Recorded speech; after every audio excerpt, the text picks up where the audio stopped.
बातमी याच अनुषंगाने राज्यभरामध्ये पोलीस भरती सुरू आहे, तर आजपासून मैदानी चाचणीला सुरुवात झाली आहे। एकूण 17,76,256 उमेदवारांचे अर्ज देखील आलेले आहेत।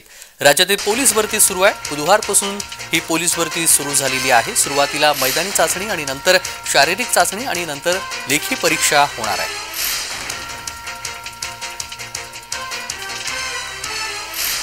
तर राज्यभरामध्ये आज पोलीस भरती सुरू झालेली आहे। काही ठिकाणी आंदोलन देखील आहेत, विद्यार्थ्यांच्या मागण्या आहेत आणि पोलीस भरतीवरून अनेक मुद्दे समोर येत असतानाच काही प्रश्न घेऊन विद्यार्थ्यांनी आंदोलन देखील सुरू केलेले आहे। तर दुसरीकडे अनेक जिल्ह्यांमध्ये पोलीस भरती सुरू झालेली आहे।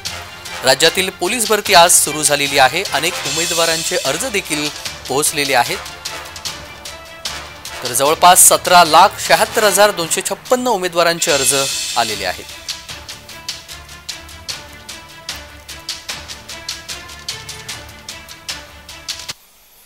आणि या सगळ्या संदर्भात सविस्तर माहिती जाणून घेऊया। थेट साताऱ्यामध्ये जाऊया। प्रकाश शिंदे आमचे प्रतिनिधी जोडले गेलेले आहेत। प्रकाश, आज राज्यभरामध्ये पोलीस भरतीला सुरुवात झालेली आहे। साताऱ्यामध्ये काय चित्र आहे? आजपासून मैदानी चाचणीसाठी सुरुवात झाली आहे।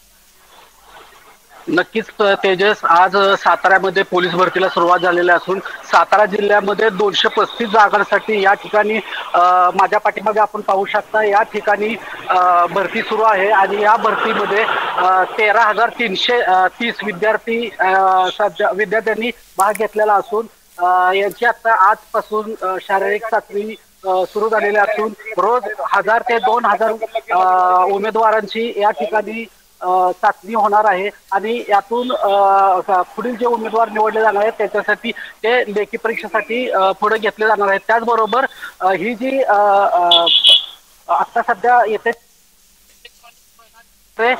सुरू असून यामध्ये पुढे कुठलाही अनुचित प्रकार घडू नये किंवा कुठल्याही बोगस भरती होऊ नये यासाठी प्रयत्न केला जाणार आहे। अगदी धन्यवाद प्रकाश, आपण दिलेल्या सविस्तर माहितीसाठी। बातमी संदर्भातले अपडेट जाणून घेऊ।